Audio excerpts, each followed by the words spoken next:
Hey guys, Dr. Tobisch here again with Whitefish Chiropractic. This is going to be our third video on core strength and stability. In the last video, we increased the challenge or the difficulty to the core by adding some load in the form of weights and resistance bands. In this third video, we're going to take it a step further by combining load with some dynamic movement. So the next three exercises we're going to look at are going to be a kettlebell rotation exercise, we're going to look at some swings, and we're going to look at some kettlebell carries.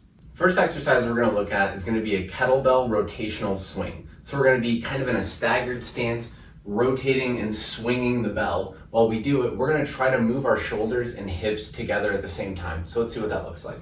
So we'll grab onto the bell, you can go two hands overhand grip into this split stance, and we're going to hinge at the hip, keeping the spine in that nice neutral position. Next, like I said, we're going to swing into rotation. So try to move hips and shoulders at the same time. So we're going to swing, control it on the way back. Swing, control it on the way back. Swing, control it on the way back. So we're going to shoot for 2 to 3 sets, about 8 to 10 reps. Next exercise we're going to look at is going to be a kettlebell swing. So let's check that out. In the last video, when we were just doing the kettlebell deadlift, like I said, when we're in this position, the weight is trying to pull our spine into a flexed position, and we're having to resist that. So with the swing, while we're moving the bell, we're going to be resisting the same forces just to a greater extent. So let's see what that looks like. You could do both hands, you could do one hand, whatever you like.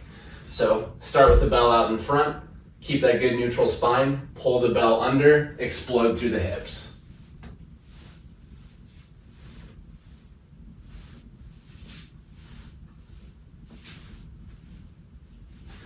So like I said, you could do two hands, you could do one hand, you could alternate a little bit, but same on this one, shoot for 2 to 3 sets, about 10 reps. Last exercise we're gonna look at is gonna be a kettlebell carry or a suitcase carry. So you just need a kettlebell or a weight of some sort in an area where you can walk.